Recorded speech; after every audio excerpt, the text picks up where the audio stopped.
নমস্কাৰ বন্ধু বান্ধৱীসকল, আজি মই আপোনালোকৰ মাজলৈ লৈ আহিছোঁ এটা খুব সহজ পদ্ধতিৰে কৰিব পৰা জলকীয়া আচাৰৰ ৰেচিপি। আৰু জলকীয়াখিনি মই এনেকৈ সৰু সৰু টুকুৰা কৰি কাটি ল'লোঁ। আৰু জলকীয়াৰ চাইজটো আপোনালোকে নিজৰ মতে কাটি ল'ব। আৰু মই এইখিনি এদিন ৰ'দত দি ৰাখি দিলোঁ। বেছি ৰ'দত নিদিলেও হয়, নহ'লে আচাৰখিনি খাবলৈ টান হৈ যায়। মছলাৰ বাবে মই লৈছোঁ 5 ফোৰণ 1 চামুচ আৰু সৰিয়হ 3 চামুচ। বগা সৰিয়হ লৈছোঁ মই ইয়াত। আনফালে পেন এখনত মছলাখিনি মই ভাজি ল'ম।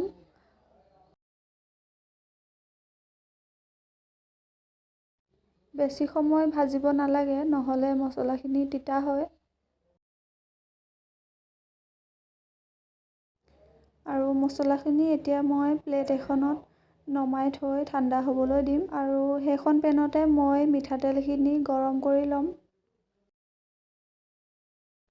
তেলখিনিৰ পৰা ধোঁৱা ওলোৱালৈকে গৰম কৰি ল'ব ভালদৰে। এতিয়া গেছটো অফ কৰি তেলখিনি সম্পূৰ্ণভাৱে ঠাণ্ডা হোৱালৈ নমাই থ'ম। এয়া মছলাখিনি মই আধা খুন্দাকৈ পিচি ল'লোঁ মিক্সিত। আপোনালোকে খুন্দনাটো পিচি ল'ব পাৰে ভালদৰে। আধা খুন্দাকৈ পিচিলে ভাল হয় খাবলৈ।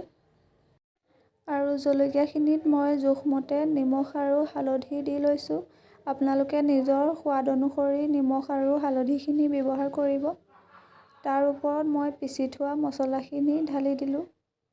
আৰু এইখিনি মই ভালদৰে মিক্স কৰি ল'ম।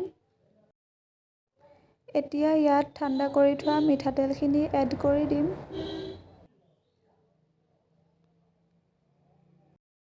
আৰু মই ইয়াত হোৱাইট ভিনেগাৰ ইউজ কৰিছোঁ। আপোনালোকে ইয়াৰ ঠাইত নেমুৰ ৰসো ব্যৱহাৰ কৰিব পাৰে।